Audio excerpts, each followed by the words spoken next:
Hello. Hello जी। हाँ जी सत साहिब। सत साहिब जी, भगत जी, सत साहिब। सत साहिब। मैं जी दिल्ली से बोल रहा हूँ। जी बोलिए।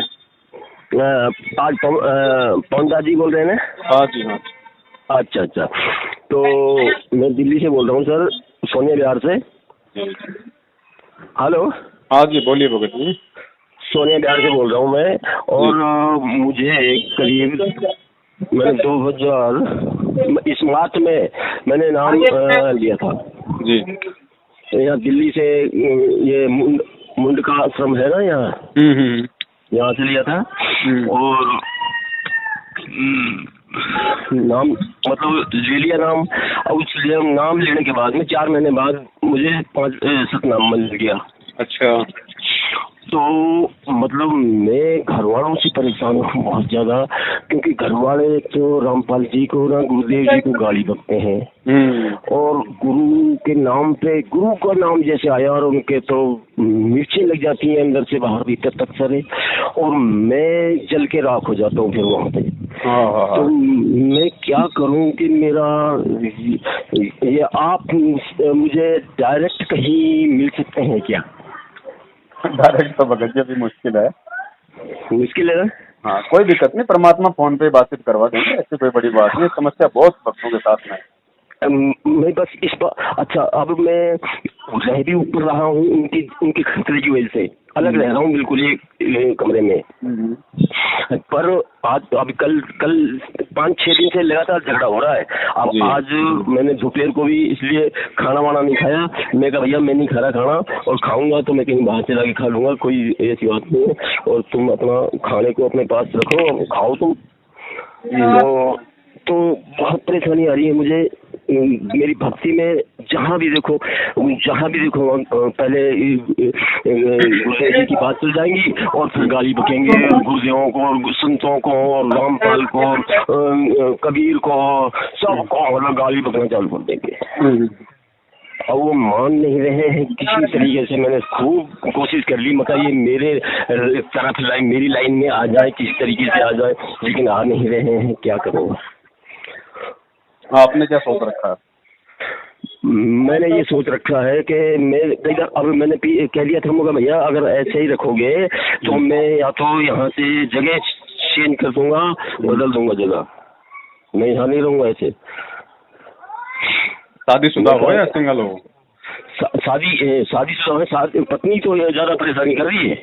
अच्छा अच्छा अच्छा अच्छा। पत्नी है, बच्चों को तो मैं समझा लूंगा, बच्चों की कोई परेशानी नहीं है। बच्चे उस पत्नी के पीछे है सारे, बहू बेटे जो है वो पत्नी के पीछे है।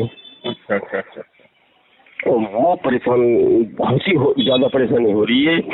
और क्या बताऊं, बस मैं देखो मेरा कई दफे ऐसे जी करता है मैं उड़ के और गुरुदेव जी के चरणों में जाके बैठ जाऊं, लेकिन क्या करूं?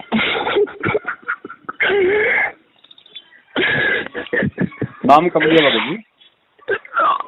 8 महीने हो गए। 8 महीने?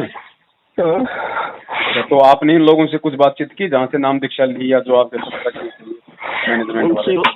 उनसे कोई बात नहीं चली, उनसे मैंने बात नहीं करी। मैं गलती से, अब आपकी जो मैंने वीडियो देखी है ना, तो मैं लग रहा हूँ यार, मैंने तो गलती से यहाँ से मुंडका से नाम ले लिया, या यहाँ से लोनी ऐसे नाम गलती से ले लिया। अब मुझे गलती से ले लिया, वो तो भैया गलती हो, भगवान माफ करते हैं सब, लेकिन नाम जो है वो ओरिजिनल है। नाम में कोई दिक्कत नहीं है, उसकी मैं जाप करता हूँ, सब कुछ तीनों टाइम की आरती रमेणी और संध्या आरती, सुबह की आरती, सब कुछ करता हूँ, कंप्लीट हूँ वैसे अपने उसमें। लेकिन फिर भी काल तो अपना देखो रंग दिखाता ही है। अब मुझे लग रहा है जैसे मेरे घर वाले से झगड़ा हो जाता है ना, तो मेरे नाम में खंडित का सा कुछ कभी मुझे शंका सी हो जाती है, कहीं नाम तो खंडित नहीं हो गया यार, इनसे झगड़ा करा है मैंने, और जबकि भगवान के आदेश नहीं है कि झगड़ा घर वालों से झगड़ा करो। देखो भगत जी ऐसा है, थोड़ा ध्यान से सुनना। आप जी कहाँ हो अभी? आप जी कहाँ हो? थोड़ा शोर शराबा ज्यादा हो रहा है। मैं कह रहा हूँ थोड़ा शोर शराबा ज्यादा हो रहा है यहाँ। हाँ यहाँ तो कोई भी नहीं है। क्या पता बच्चों की आवाज आ रही थी? ना ना ना, कुछ भी नहीं है, कहीं भी नहीं है। चलो तो चलिए, एक ढोल जरूर बज रहा था कहीं दूसरी गली में जाके। कोई बात नहीं, कोई बात नहीं। देखो बड़े भैया, जो समस्या आपके साथ में है वो बहुत सारे बहनों के साथ में भी है, बहुत सारे भाइयों के साथ में भी। हाँ। और आप थोड़ा ध्यान से सुनना भगत जी। हाँ, और एक बात और कही उन्होंने मुझसे, लड़ाई हुई थी ना जब, कहने लगा तुम्हें एक अपनाना पड़ेगा, या तो मुझे अपना लो या रामपाल को अपना लो। मैं कहा भैया मैं आज से तुम्हें छोड़ रहा हूँ, मैं अपने गुरुदेव को नहीं छोड़ सकता। हाँ देखो बड़े भैया, बात अब ऐसी है, हाँ आपने परमेश्वर से नाम दीक्षा ले रखी है, हाँ भक्ति आप कर रहे हो, बिल्कुल। तो ये तो है नहीं कि परमात्मा आपकी परेशानी से अनजान है, मालिक को भी पता है। अनजान नहीं है, लेकिन मुझे कोई आज तक एक जैसे प्रॉफिट होते हैं ना लोगों को, हो रहे प्रॉफिट फायदे होते हैं या कोई भी चीज में, मुझे जैसा मैं पहले आज से 8 महीने पहले था दूसरी भक्तियों में लगा हुआ था, वैसा ही आज भी हूँ। आन भक्ति कोई नहीं करता हूँ, कैसी भी बात करता हूँ किसी की चीज की। भगत जी यही भगत जी यही हमारी सबसे बड़ी कमी है, ये कहना कि आज तक मुझे कोई प्रॉफिट नहीं हुआ। हाँ मतलब देखो देखने में ओरिजिनल कुछ भी हो वो भगत जी हमें दिखाई नहीं दे रहा है। इसका मतलब ये नहीं कि ये क्योंकि हमारे आंखों पे चश्मा दूसरा चढ़ रहा है ना थोड़ा।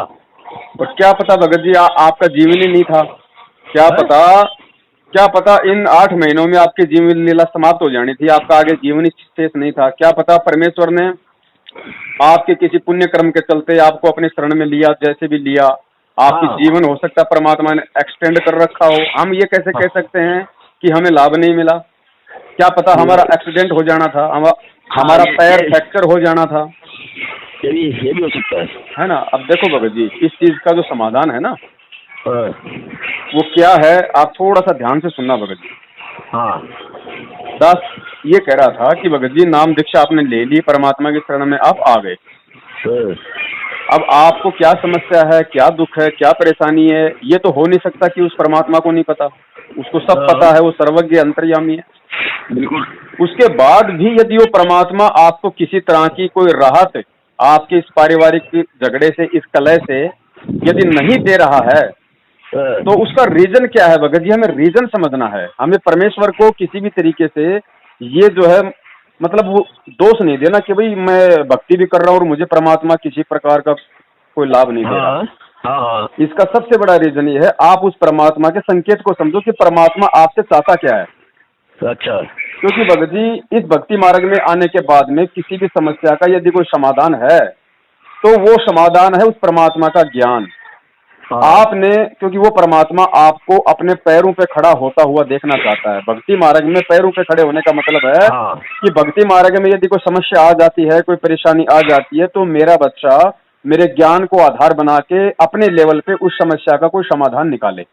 तो परमेश्वर चाहता, क्योंकि भगत जी हर बार यदि हम परमेश्वर पे ही डिपेंड हो जाएंगे और यदि, क्योंकि क्या होता है जैसे मान लीजिए मुझे कोई रोग है और मैं किसी डॉक्टर के पास गया और डॉक्टर ने मुझे बता दिया बेटा ये खाने की टैबलेट है, ये पीने की दवाई है, तुझे ऐसा करना है, ये तेरे नियम है, ठीक है, मैंने तेरा ऑपरेशन कर दिया, जाओ अपने घर पे। अगर नियम में रहोगे, टाइम टू टाइम दवाई खाओगे तो आपको लाभ मिलेगा। अब हम क्या करें, जब भी कोई पेट में दर्द हो जाए, कोई वैसे कोई बेचैनी हो जाए तो हम डॉक्टर की गोली दवाई को तो ना खा के हम डॉक्टर के पास जाएं, हम दौड़ के, या हम उसको फोन करें कि डॉक्टर साहब मेरे तो पेट में दर्द हो रहा है, डॉक्टर साहब मुझे तो ये समस्या हो रही है। तो वो समाधान नहीं है, ठीक है।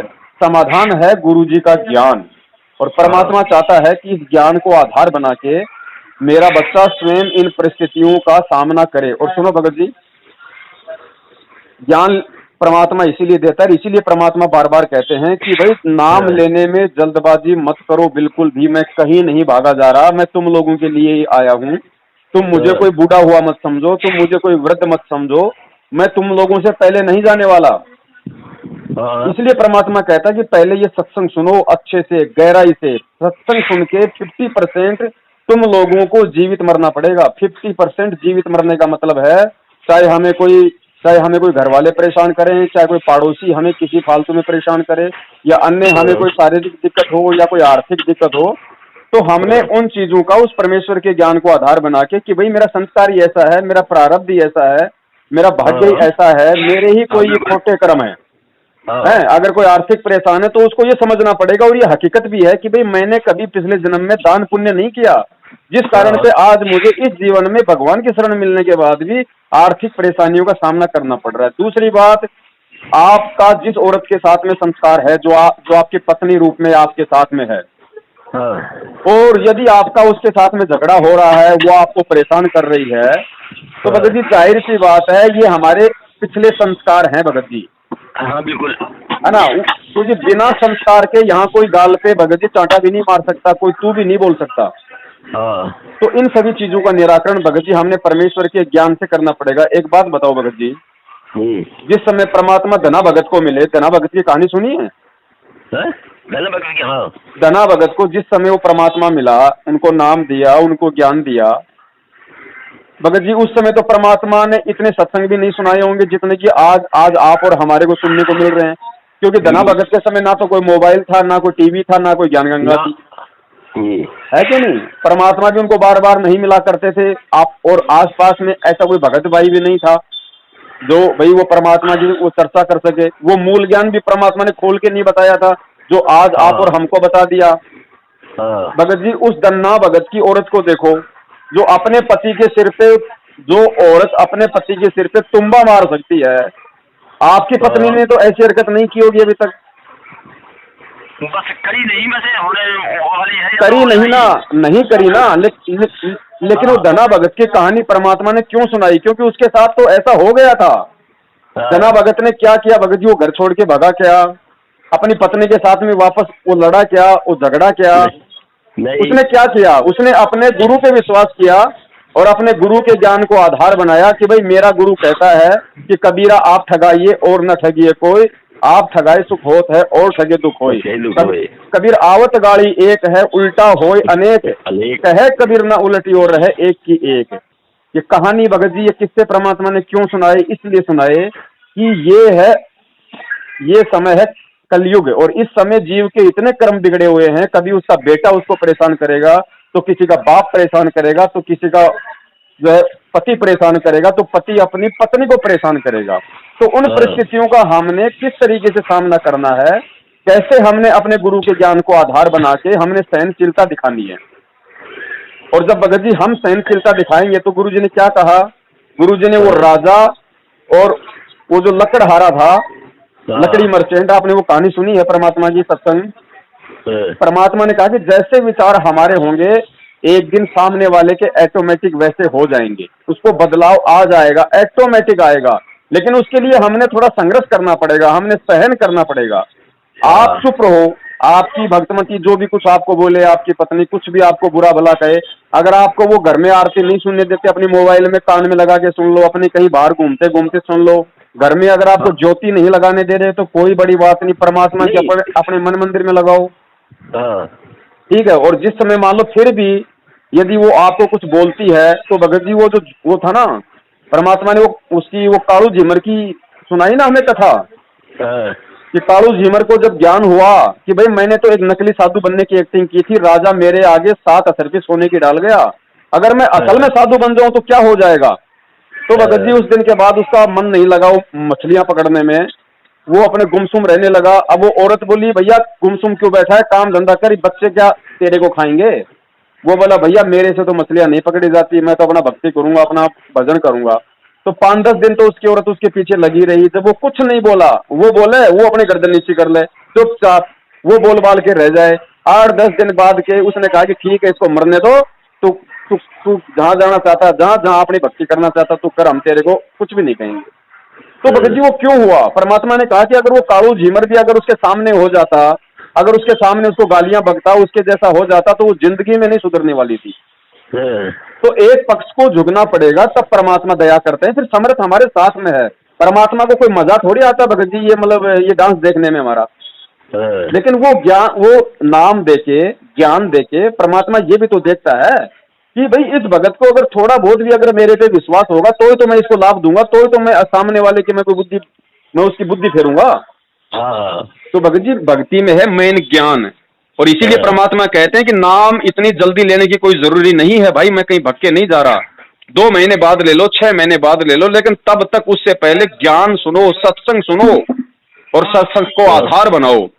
तो ये जल्दबाजी में नाम लेने की सारी ये प्रक्रिया भगत जी, क्योंकि हम गुरु जी के सत्संग इतने सुन नहीं पाते, सत्संग ना सुन पाने के कारण हमारे अंदर वो धैर्य था, वो विवेक हमारे अंदर आता नहीं, तो फिर उसी का ये नतीजा होता है सारा। दीक्षा तो मैंने किताब पढ़ के ना सत्संग सुन के जब जाके ली थी वैसे, लेकिन अब मुझे यहाँ घर में सत्संग सुनने को नहीं मिलते, क्योंकि सीढ़ी पे मुझे सुनने नहीं देते ये लोग। अच्छा यूट्यूब पे कभी कभी आता है तो यूट्यूब पे सुन लेता हूँ कभी बस। हाँ तो देखो भगत जी, सत्संग होता है, कोई जरूरी नहीं है कि 7:30 बजे जो टीवी पे आता है वो ही सत्संग है।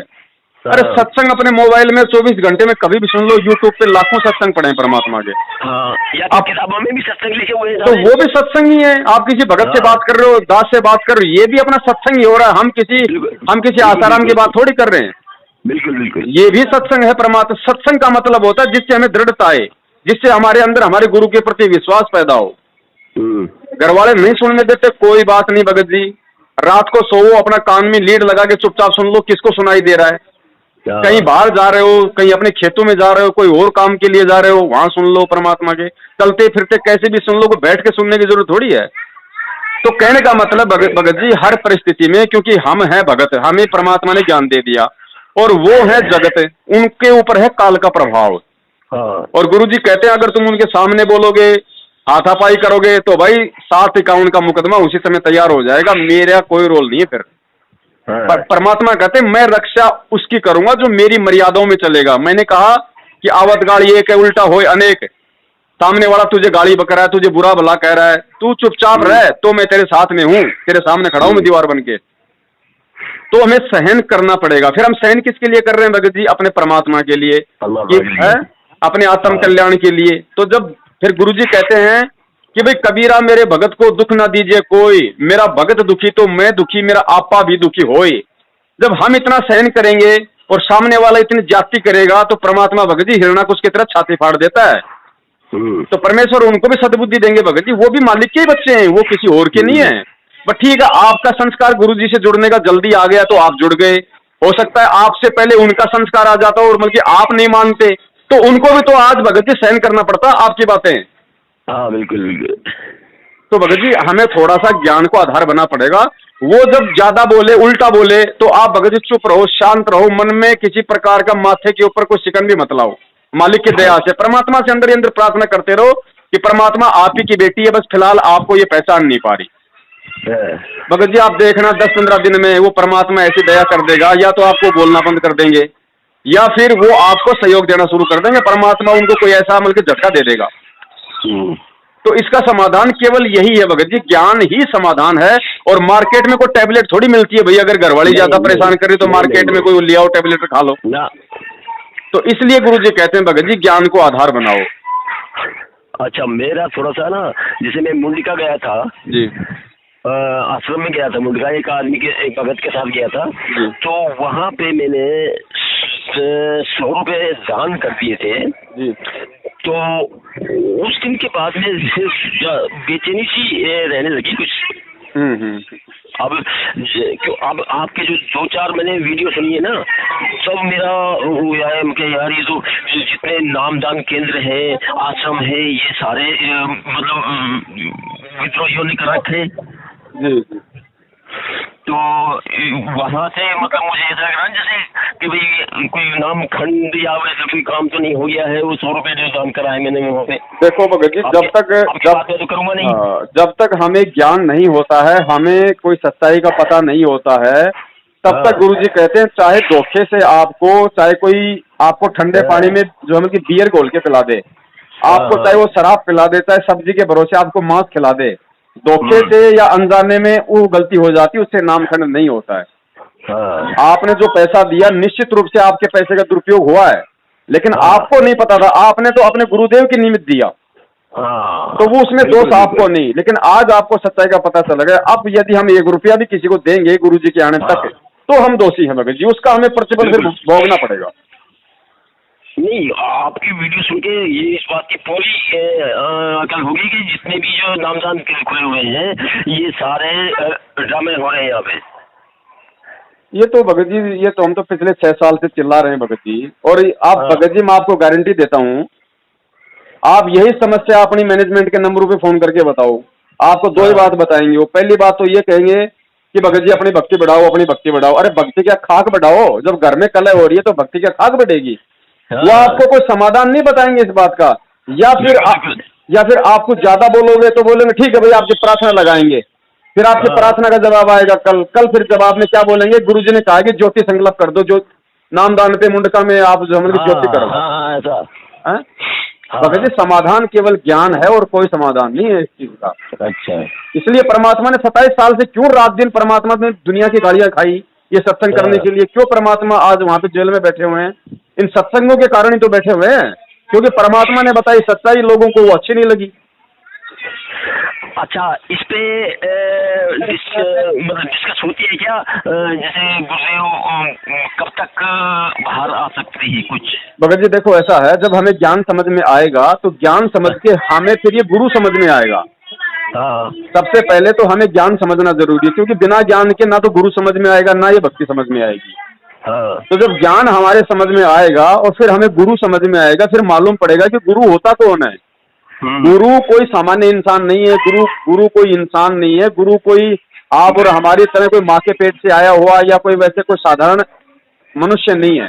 वो दिखता हमारे जैसा ही है लेकिन वो गुरु नहीं है। अगर हमारे जैसा होता तो फिर हम भी आज भाई उनके जैसे होते ना, हम भी आज उनके जैसे ही होते, जितना उनमें धैर्य, संतोष, विवेक, सहनशीलता, सारी दुनिया के धर्मशास्त्र खोल दिए, पाखंडियों को चैलेंज कर दिया, कोई सामने नहीं आ रहा। अगर हमारे जैसा होता तो ये काम तो हम भी करते थे पहले। अरे हम तो अपनी औरत से इतने दुखी हैं और वो परमात्मा पूरी मतलब दुनिया उसके पीछे लग रही है, फिर भी वो किसी को जो मतलब थोड़ी भी वो टेंशन नहीं ले रहा। तो हमारे जैसा नहीं है गुरु। गुरु हमारे से असंख्यों लाखों गुना आगे है, बड़ा है। ठीक है, तो हमें जब समझ में आएगा कि हमारा गुरु कौन है, हमारा गुरु स्वयं भगवान है, परमात्मा है, तो भगत जी परमात्मा के विषय में फिर जीव आकलन नहीं लगा सकता कि परमात्मा जेल से आएगा कब और वो गया क्यों है। अब वो तो उसकी मौज है। हमें उसने जीने के लिए, हमें उसने इस भक्ति मार्ग पे चलने के लिए, जीने के लिए जो चीज देनी थी वो दे गया, मंत्र दे दिया, ज्ञान दे दिया। अब हम मर्यादा में रह के अगर हम इस मंत्रों का जाप कर रहे हैं, सत्संग सुन रहे हैं, तो सोचो हम उस गुरु की सेवा कर रहे हैं। अच्छा, और जब अब एक बात और मुझे बता दो, मतलब जैसे यहाँ मंत्र जाप करने का, बैठने का, जैसे सतनाम का कितनी देर में और कितनी जल्दी में जाप करना है, वो थोड़ा सा मतलब मेरे यहाँ का सिस्टम समझ में आ जाए ना। भगत जी कोई सिस्टम नहीं है। गुरुजी कहते हैं ये सहज भक्ति मार्ग है। इसमें जबरदस्ती कोई सांस को लंबा नहीं खींचना, कोई सांस को अंदर नहीं लेना। सामान्य तरीके से हमें जो श्वासें आती हैं उनके साथ ही, जैसा गुरुजी ने बताया है, नाम को ऊपर नीचे करना है। तो अजपा जाप है ना ये? तो हाँ तो अजपा जाप है, लेकिन गुरुजी ने बता दिया ना, अजपा जाप इसलिए कहते हैं कि उसका जाप नहीं करना। जो गुरुजी ने जो विधि बताई है आपको, जिस तरीके से सतनाम के सुमरण की, बस सामान्य तरीके से हमें उसी तरीके से करना है। बस इसमें कोई बैठ के करना, कोई अगरबत्ती लगा के करना या कोई ध्यान लगा के करना, ऐसी कोई जरूरत नहीं है कि किसी प्रकार। ऐसा नहीं करता हूँ कुछ भी जी। बस पूजा के बारे में, यहाँ बैठने के बारे में पूछना था, मंत्र के बारे में कैसे करना है, कैसे बैठना है, या टाइम ऊपर नीचे थोड़ा सा हो जाएगा। कोई टाइम नहीं है इसका, कोई टाइम नहीं है, कोई टाइम मंत्र का कोई टाइम नहीं है। आरती का जरूर परमात्मा ने जो उसमें लिखा भी हुआ है कि सुबह की आरती रात के 12 बजे से लेकर दिन के 12 बजे तक कर सकते हैं। दोपहर की आरती दिन के 12 बजे से लेकर रात के 12 बजे तक कर सकते हैं। शाम की आरती शाम को सूर्यास्त के समय से लेकर रात के 12 बजे तक कर सकते हैं। बस कैसे भी कर लो, उठते बैठते, खाते नहाते धोते, जैसा आपको समय लगे। ट्रेन में जा रहे हो ट्रेन में कर लो, बस में बैठे हो बस में कर लो, खेतों में घूम रहे हो खेतों में कर लो, काम करते करते कर लो। स्पीड से धीरे या थोड़ा सा तेज या आराम से? ना बिल्कुल। भाई गुरुजी कैसे आरती करते हैं? गुरुजी गुरुजी वीडियो में करते हैं ना, वीडियो बना हुआ ना आरती का। हाँ। तो गुरुजी कैसे करते हैं वैसे हमें करनी है बस। और अगर आपको आरती करने का समय नहीं मिले तो आप बल्कि सुन भी सकते हो, कोई जरूरी थोड़ी कि मुंह से बोले हम। अच्छा अच्छा। आप मोबाइल में लगा के अपनी जेब में रख लो, आप अपना काम भी करो, अपने शब्द में ध्यान रखो कि परमात्मा क्या बोल रहे हैं बस। अच्छा अच्छा। ऐसा नहीं है कि एक जगह बैठ के करना है या फिर हमें तो बोल के ही करना है। समय है तो बैठ भी जाओ और बोल के भी कर लो, नहीं समय है तो अपना जो काम कर रहे हो उस काम के साथ साथ कर लो। तो बैठ के तो मैं इसलिए करता हूँ कि मेरे पास टाइम है, और फिर मैं खड़ा होके या टहल के क्यों करूँ फिर जब मेरे पास टाइम ही है तो। हाँ टाइम है तो कोई दिक्कत नहीं, बैठ के कर लो आराम। क्योंकि मेरे पास काम नहीं है, मैं काम से विहीन हूँ। कोई दिक्कत नहीं, जैसा आपको सुविधा हो, जैसी देश काल परिस्थिति हो उसके अनुसार हम ये कर सकते हैं। परमात्मा इससे नाराज नहीं होता। परमात्मा सर्वज्ञ है, वो जानी जान है, उसको पता है कि भाई इसको क्या प्रॉब्लम है, क्या समस्या है। इसलिए परमात्मा ने सहज भक्ति मार्ग बताया ये। बिल्कुल बिल्कुल। हाँ, और थोड़ा सा भगत जी देखो, भगत जी हमें आधीनी तो लानी पड़ेगी भगत जी, क्योंकि हम भगत हैं और वो जगत है। हाँ। वो बिना ज्ञान के कुछ भी हरकतें कर सकते हैं, लेकिन हमें अब परमेश्वर ने ज्ञान दे दिया। भगत जी हमारे बाप ने ऐसे वो एग्जाम्पल दिए हैं। एक बार अपने गुरुजी हरियाणा के चिड़ी गांव में सत्संग करने गए थे। अच्छा। तो सत्संग करके वापस लौट रहे थे, मारुति 800 कार थी, 2-4 भगत के साथ में। तो जिनके घर में सत्संग कर रहे थे उनका कोई लड़का था, उनको अच्छा नहीं लगा। तो उसने अपने रिश्तेदारों को बुलाया कि भाई इस रामपाल को तो अच्छे से सेट करते हैं। तो गुरुजी सत्संग करके वापस जा रहे थे, रास्ते में उसकी बुआ का लड़का आ गया लेके गाड़ियां 2-3 मस्टंडे लेके। अच्छा। गुरुजी की गाड़ी को वहीं रुकवा लिया। ड्राइवर के हाथामारी करी, गुरुजी को गालियां निकाली, सबको नीचे उतारा। गुरुजी को बुरी भली सुनाई जो नहीं सुनानी थी। परमात्मा से उसने कान पकड़ के उठक बैठक निकलवाई अपने गुरुजी से। अच्छा। कि कान पकड़ और उठक बैठक निकाल, और आज के बाद इस गांव में नहीं आएगा, नहीं हाड़ पैर तोड़ देंगे। गुरुजी ने उठक बैठक निकाली, कान पकड़े और बोला भाई आज के बाद इस गांव में नहीं आऊंगा। हाथ जोड़ के गुरुजी वहां से चलते बने। भगत जी हाथ जोड़ के कान पकड़ के उठक बैठक किसने निकाली आपको पता है? उसने निकाली, उस संत रामपाल जी महाराज जी ने निकाली, जिनके विषय में कहा है कि जिसके आधे बाल के ऊपर भी पूरी सृष्टि नहीं है। तो भगत जी हमें क्या शिक्षा लेनी है हमें उन बातों से, जब वो समर्थ होते हुए? अरे हमारे पास तो कुछ भी नहीं है, अरे 2 आदमी आके हमें कुछ उल्टा सीधा कहें तो हम तो डर जाते हैं कि भाई मैं अकेला ये दो, और वो तो पूरी दुनिया से फूंक मारे तो उड़ जाए मालूम नहीं पड़े। और उसने वो 2 कौड़ी के जीव जो उठ के मुंह में जीरे के समान भी नहीं दिखाई भी नहीं दे, उनके आगे परमात्मा ने और कान पकड़ के अपने विधान के अनुसार है कि संत ना छोड़े संतता, चाहे कोटिक मिले असंत। कि साधु कभी अपनी साधुता नहीं छोड़ता, जिसको ज्ञान हो जाता वो दुनिया चाहे उसके साथ में कितना ही बुरा करे। भगत जी मंसूर के साथ में क्या हुआ? मंसूर को बांध के उसके हाथ काटा, उसका पैर काटा, मंसूर ने किसी को गाली तक दी, केवल वो परमात्मा का नाम लेता रहा, अनल हक अनल हक। भगत जी मीराबाई के साथ में कितनी ज्यादती हुई, क्या मीराबाई ने किसी को उल्टा कहा है? तो भगत जी हमें एग्जाम्पल परमात्मा ने क्यों सुनाए, क्यों इतना ज्ञान दिया? और उस मीराबाई से और मंसूर से ज्यादा तो आज हमारा गुरु सहन कर रहा है। हमारे गुरु नित नए एग्जाम्पल बना रहा है। 2006 में जेल हुई, कितनी बार भगत जी रिमांड हुआ? 2014 में जेल हुई, भगत जी कितनी बार रिमांड हुआ? भगत जी क्यों सहन कर रहा है? हमें क्या बताना चाहता है, क्या संदेशा दे रहा परमात्मा? कि जब तक तुम्हारी ये अकड़ नहीं जाएगी तब तक परमात्मा तुम्हारे नजदीक भी नहीं है, चाहे तुम कोई सा भी नाम ले लो। बिल्कुल। तो सहन करना पड़ेगा भगत जी। जब गुरुजी सत्संग करते थे, गुरुजी कहते हैं जब मुझे ज्ञान हुआ, जब मैं सत्संग करता था तो मेरी घरवाली आश्रम के बाहर खड़ी होके मतलब उल्टा सीधा बोलती थी कि बन गया यो बाबा। और जब सहा गुरुजी ने, तो फिर बाद में परमात्मा ने दया करी, उनकी भी समझ में आई। तो गुरुजी ने एग्जाम्पल क्यों दिए भगत जी? तो थोड़ा सा भगत जी हमें उस परमात्मा, जब वो कुछ बोले उसको बोलने दो, आप अपने गुरुजी का ध्यान लगा लो, परमात्मा के शकल की तरफ ध्यान लगा लो, मालिक के चरणों में ध्यान लगा लो, मालिक का बस मालिक की तरफ अपना चिंतन रखो कि परमात्मा आपकी बेटी है। अब मैं कहूं तो मैं किसको कहूं, ये भी तो आपके बच्चे हैं। बस भगत जी एक बात बताओ, अगर किसी MP MLA की औरत अगर हमें 2 गालियां निकाल दे, कुछ उल्टा सीधा बोल दे, तो हम लोग डर के हमारे हम लोग चुप रहते हैं ना? कि यार MP है, MLA है, यार ये तो बहुत कुछ, ये कल को मतलब पुलिस में करवा देगा, जेल करवा देगा है। तो ये सोच के चलो कि मेरी जो पत्नी है वो मेरी पत्नी नहीं, वो दुनिया के सबसे बड़े MLA की बेटी है, वो संत रामपाल जी महाराज जी की आत्मा है। तो ये हमें थोड़ा सा भगत जी मतलब धैर्य लाना पड़ेगा अपने अंदर, इस तरह से सोच के। और है भी वास्तव में, क्योंकि वो भी उसी की आत्मा है और हमारे बाप से बड़ा कोई MP MLA नहीं है। तो इस तरीके से भगत जी ये ज्ञान को आधार बनाना पड़ेगा। और आपके जो समस्या है ना भगत जी, ये ज्यादातर भक्तों के साथ में क्यों है, क्योंकि ये मैनेजमेंट वाले क्या करते हैं, इनको सिर्फ नाम दिलवाने से मतलब है, रिकॉर्ड बनाओ कि हमने इतने भगत बना दिए, हमने इतने भगत बना दिए।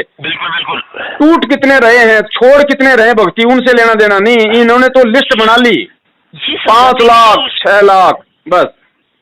नहीं, ये समझाते नहीं है नाम दान देने के बाद में कि भाई ऐसे करना है, ऐसे करना है, कोई सत्संग बताए या कुछ करे, ये कुछ कहते नहीं, बस नाम दान दिया और चलो जाओ। भगत जी ये कॉल एजेंट हैं, ये नहीं समझा सकते, ये समझा तो दें लेकिन इनके अंदर वो समझ ही नहीं है। ये समझा कहां से देंगे भगत जी, क्योंकि इनके पास में वो समझ नहीं है। तो भगत जी आप इस तरीके से ना थोड़ा सा परमात्मा से प्रार्थना, फिर भगत जी बार बार परमात्मा से प्रार्थना करते रहो कि हे परमात्मा दया करो मालिक, मैं तो अकेला इस संसार में के अंदर फंसा हुआ हूं परमात्मा, ना तो मैं घर छोड़ सकता, क्योंकि भगत जी घर छोड़ना भी कोई समाधान नहीं है। गुरुजी ने भी घर में रह के भक्ति करी है। घर वालों, गुरुजी ने क्या कहा कि मैं सब मेरे विरोध में, माँ बाप मेरे विरोध में, बेटा बेटी मेरे विरोध में, पत्नी मेरे विरोध में, भाई मेरे विरोध में। महेंद्र का इंटरव्यू सुनो, गुरुजी के भाई का इंटरव्यू सुनो, वो तो खुद कह रहा है कि मैं तो गुरुजी को यहां तक कह देता कि मेरे पास मत आया कर, अपने बच्चों की सेवा करो, नौकरी करो, यही सबसे बड़ी भक्ति है, मेरा समय खराब करते हो। कहां नहीं सहा परमात्मा ने, फिर भी परमात्मा उनको समझाता रहता था। तो भगत जी जब वो परमात्मा यहाँ पे एक भगत का रोल करते हुए जब हमारे लिए इतने उन्होंने एग्जाम्पल दिए, उदाहरण कोड किए हैं, तो हमारे लिए तो किए भगत जी, तो हमने भी उसी तरीके से चलना पड़ेगा। और परमात्मा फिर सद्बुद्धि देता भगत जी, वो भी मालिक की आत्मा है, आज नहीं तो कल। क्योंकि देखो भगत जी आना तो सबने शरण में है। परमात्मा कहते हैं ना कि सकल सृष्टि परवानी को हुई, घर घर में होगा बोध विचारा। तो जब उसका समय आ जाएगा तो वो कुछ नहीं फिर उसकी बस की बात है भगत जी। जैसे चुंबक लोहे के पास आती है तो लोहे की बस की बात नहीं, वो तुरंत चिपक जाती है। तो जब इनका समय आएगा, लेकिन आज यदि आप इनके विरुद्ध बोलोगे, इनके सामने बोलोगे, उल्टा सीधा बोलोगे, और जब ये कल को इनको ज्ञान होगा और ये परमात्मा की शरण में आएंगे, तो सोचो उस समय आपकी क्या इज्जत होगी। ये कहेंगे रे नालायक, हमें तो ज्ञान नहीं था, लेकिन तुझे तो हमारे से पहले ज्ञान और नाम मिल गया, तेरे अंदर वो बुद्धि क्यों नहीं आई, तूने हमारे, चलो हमने तो बिना ज्ञान के तुम्हें उल्टा सीधा कहा, लेकिन तेरे को तो ज्ञान था, तू क्यों हमारे बराबर होता था, है क्या नहीं। तो वो नहीं सुधरेंगे भगत जी, फिर वो नहीं समझेंगे। तो हमने इसका अंत में यही निचोड़ है। परमात्मा कहते हैं भैया कर्म सन्यासी से कर्म योगी होकर भक्ति करना ज्यादा श्रेष्ठ है। कर्म योगी मतलब अपने घर में रह के अपना काम धंधा करते हुए। अब आप घर छोड़ के भी चले जाएंगे तो भी दुखी कौन होगा, वही परमात्मा की आत्मा दुखी होंगी, और परमात्मा की आत्माएं दुखी होंगी तो आपको भगत जी सुख कहां से मिलेगा। तो आपने घर में रह के ही, और ये परमात्मा से आप प्रार्थना करते रहो, आज नहीं तो कल भगत जी आप देखना, ऐसी बात नहीं है, भगवान आया हुआ है पृथ्वी पे। हम किसी पत्थर की पूजा नहीं कर रहे जिसको मतलब की घंटी बजा बजा के मतलब की सुनाना पड़ेगा।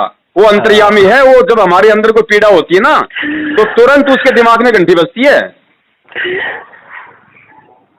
ना।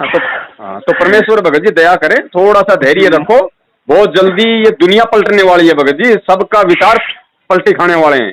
जैसे ये कोरोना आया, सबने मास्क लगा लिया ना, किसी ने ड्रेस से लगाया तो किसी ने अपनी सुरक्षा के लिए लगाया, तो ऐसे ही भगत जी परमात्मा ऐसा खेल खेलेगा, पूरी दुनिया को ये भक्ति का मास्क लगाना पड़ेगा, चाहे वो ड्रेस से लगाओ या चाहे ज्ञान समझ के लगाओ, तभी तो ये होगा। ये कलयुग में सतयुग आएगा, नहीं तो ऐसे थोड़ी आएगा, गुरु जेल में चेले बाहर, दुनिया मौज उड़ारी, ऐसे थोड़ी कोई कलयुग में सतयुग आएगा। वो समय आ गया परमात्मा का भगत जी, जब आओ 5505 तब ये वचन मेरा होगा साचा। अब वो समय आ गया, किसी भी समय किसी भी समय भगत जी कुछ भी यहाँ पे परिस्थितियां बदल सकती हैं, और हम भक्तों को धैर्य की आवश्यकता इसलिए है क्योंकि परमात्मा हमारी परीक्षा ले रहा है, बस सीधी सी बात है। ठीक है भगत जी, दास थोड़ा भी काम पे है बड़े भाई। ठीक है, एक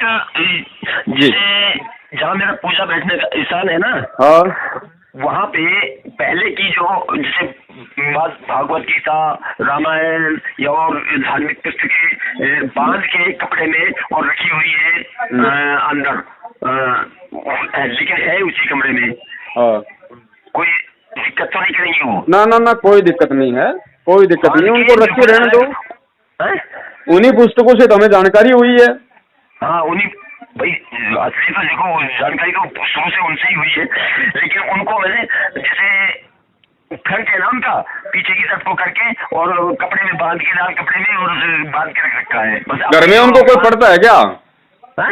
घर में कोई उनको पढ़ता है क्या? ना। तो नहीं पढ़ता तो या तो किसी मंदिर में रखवा दो या किसी बहते हुए जल में प्रवाह कर दो। नहीं रख रहे ना वो नीचे, कोई दिक्कत नहीं, अगर नहीं अगर कहीं उसको देने दे रहे तो कोई दिक्कत नहीं, वहाँ रखी तो रखी रहे ना, हमें क्या दिक्कत है भगत जी? अब हमें तो उनसे आगे की पुस्तकें मिल गई ना। अब हमें तो उनसे आगे का ज्ञान मिल गया, तो हमें क्या दिक्कत है? वो रखी रहेंगे तो कौन सा इसमें कोई दिक्कत नहीं भगत जी। अब वो कह रहे चलेगा, तुमने तो वो सारी किताबें छोड़ के, तुमने तो पाठ पूजा छोड़ के, व्रत छोड़ के, एकादशी का व्रत करते थे, ये करते थे, वो करते थे, सब छोड़ के और रामपाल के पीछे लग गए। बस वो ज्ञान से ही थोड़ा क्या है कि भगत जी उनके समझ में नहीं आ रही है। अब परमात्मा दया करेंगे तभी समझ में आएंगे, आप और हमारे समझाने से भी समझ में नहीं आएगा। हाँ, है क्या नहीं? हमारे समझने से नहीं समझेंगे वो। हाँ, ऐसे ऐसे लोग हैं जो गुरु जी को गालियां निकाला करते थे, और जब उनके समझ में आया और उनका समय आया परमात्मा से जुड़ने का, तो गुरु जी से आके चरणों में लोट लोट के रोते हैं भगत जी कि परमात्मा हमने कितने कर्म बिगाड़ लिए। तो समय का इंतजार करो, इनका भी समय निश्चित है, उसी दिन आएंगे ये परमात्मा की शरण में। तब तक हम इस ज्ञान का थोड़ा धैर्य के साथ में थोड़ा सा हम परिचय दें। हमारे स्वभाव को देख के भी बच्चों पे असर पड़ेगा भगत जी। है कि नहीं? तो परमात्मा हमारे साथ में है, दूर थोड़ी है भगत जी ना। हम थोड़ा सहन करेंगे तो परमात्मा पता नहीं हमारे लिए भगत जी क्या क्या कर दे। परमात्मा कहते हैं जैतू चाले एक कदम मैं चालू कदम 60, और जैतू हो जा काठ का मैं हो जाऊं लोहे की लाठ। तो परमात्मा भगत जी हमारे आगे पीछे ढाल बन के खड़ा हुआ है। थोड़ी सी हिम्मत करो। गुरु जी कहते हैं जब 250 साल पहले मीराबाई ने राजपूतों के परिवार में जन्म लेके समाज से इतना संघर्ष किया तो उसके 4 हाथ पैर थोड़ी थे। जब मीराबाई अगर भक्ति के लिए संघर्ष कर सकती है तो हम तो ऐसे युग में जी रहे जहाँ पे अब तो सरकार ने भी कई ऐसे धाराएं और विधान बना दिए कि कोई किसी को नाजायज परेशान नहीं कर सकता। तो आज तो भगत जी बड़ा आसान है भक्ति करना, समाज से संघर्ष करना। हाँ जी, है ना? तो थोड़ा सा परमात्मा दया करें, आप जी इसी तरीके से रहें। अच्छा, आपसे कभी कोई टाइम ऐसा आ सकता है आगे कि आपसे फेस टू फेस मिल सकूं? भगत जी गुरु जी के आने तक ना मैं किसी से मिल रहा, ना मैं किसी के पास जा रहा बड़े भाई, क्योंकि मैंने पिछले 5 साल से मैं खूब मिला, खूब गया, मैं खूब समागम किए, खूब लोगों को समझाया। ठीक है, फिर परमात्मा ने प्रेरणा की बेटा ऐसे भागने से कुछ नहीं होगा, ये सोशल मीडिया, ये मोबाइल, इंटरनेट तुझे परमात्मा ने दिए हैं, लाखों लोगों को तू घर बैठे बैठे समझा सकता है, और समझेगा वही जिसका कोई ठीक का समय होगा, जिसका कोई संस्कार होगा। तो समझना होगा, वो तो भाई मोबाइल से भी समझ लेगा, वो तो वीडियो देख के भी समझ लेगा। बिल्कुल बिल्कुल। अब आप और हम आमने सामने भी मिलते तो भगत जी बातें तो यही होती जो दास अब आपको बता रहा है कि नहीं? तो हमने केवल हमारे गुरुदेव के संपर्क में रहना है, गुरुदेव से संबंधित ही हमने जो लोग हैं, जिनके विचार हैं, उनसे हमें संपर्क में रहना, उन्हीं से हमें अपनी बातचीत रखनी है बस। बाकी तो ठीक, अपने सांसारिक कर्म रिश्तेदारियां सब लोग निभा रहे हैं, वो तो निभानी है, उसमें क्या दिक्कत है। ठीक है बड़े भाई, अब मेरे थोड़े कस्टमर हैं, दिक्कत होगी फिर। ठीक है जी। हाँ, सत साहिब, सत सही, सत सही, सत सही। जय हो बंदी चौड़ की। भाई जो गुरु बचन पे डट गे रे कट गे फंद 84 के। भाई जो गुरु बचन पे डट गे रे कट गे फंद 84 के।